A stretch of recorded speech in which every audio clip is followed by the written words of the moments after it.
On this episode of China Uncensored, 2 Chinas for the price of 1. Hi, welcome to China Uncensored. I'm your host, Chris Chappell, and I've got a great idea for all you countries out there that need a little extra spending money. First, establish formal diplomatic ties with Taiwan.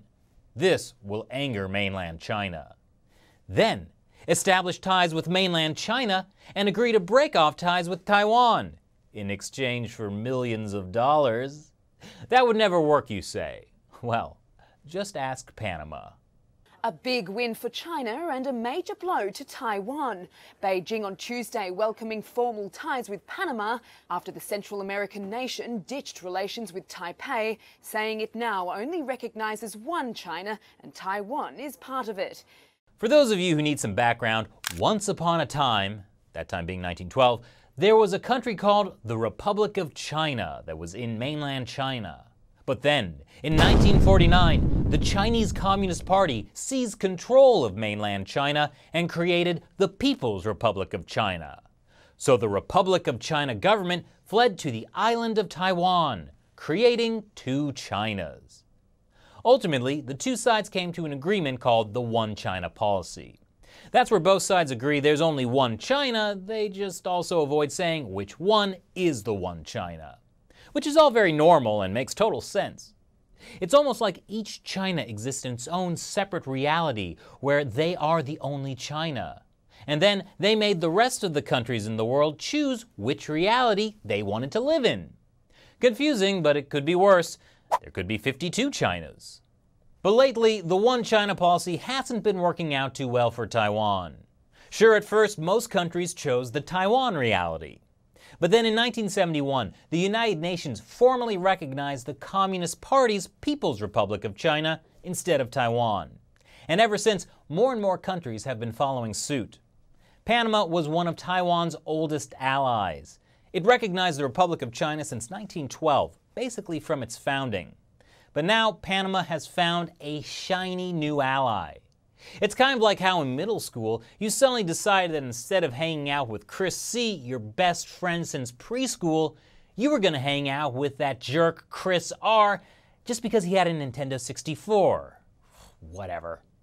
Anyway, now that Panama has dumped Taiwan, China's going to treat them right, with millions of dollars of infrastructure investments. The Chinese regime pulls this all the time with developing nations, especially those still allied with Taiwan. In the mid-90s, Taiwan was recognized by as many as 30 countries. Now it's down to just 20. When Costa Rica decided to make the switch, they were rewarded with this delightful new $100 million stadium. Are you not entertained? Some countries even pit both Chinas against each other / itself for more lucrative deals. Take St. Lucia. No, the tiny Caribbean island named after her that you've probably never heard of. It used to recognize Taiwan, but in 1997 it decided to switch allegiances to the Chinese Communist Party. That came with funding for large infrastructure projects. But in 2007, St. Lucia switched back to Taiwan because the foreign minister at the time is reported to have suggested that one should support those who give you the most. Which in this case meant a national tennis center. But then in 2011, St. Lucia switched allegiances yet again. The Prime Minister of Burkina Faso, a small African nation allied with Taiwan, told Bloomberg, "We get outrageous proposals telling us, if you sign with Beijing, we'll offer you $50 billion or even more." This doesn't mean Taiwan is on its own, though, just because 9 out of every 10 nations don't have formal diplomatic ties with it. For example, the United States recognizes the People's Republic of China, but also keeps up diplomatic ties with Taiwan in some roundabout ways. Following the split with Panama, Secretary of State Rex Tillerson said the U.S. was committed to both the One China policy and to Taiwan. So we can have our pork bun and eat it too. In the U.S. and in many other countries, you can visit the Taipei Economic and Cultural Office. What's that? Well, I'm sure you might get some idea from their website, which you can visit at taiwanembassy.org. Of course, the Communist Party is no fool. They've been tricking people for ages. That's why Fiji just happened to close their Taiwan trade office just as Prime Minister Frankie B traveled to China. It was for Xi Jinping's Belt and Road Forum. The Chinese regime has also just been trying to get the name Taiwan off of these trade offices. Right, trade offices. Some countries even go a step further. At the start of the year, 2 Chinese companies announced they're going to build the world's tallest towers in Cambodia.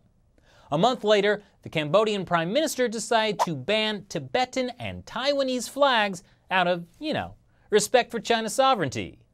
And we know which China they're talking about. Just for fun, imagine if the Chinese Communist Party cared about more than just countries. Imagine if they tried to bribe individual people who recognize the Republic of China as the one true China. Of course, that would be ridiculous.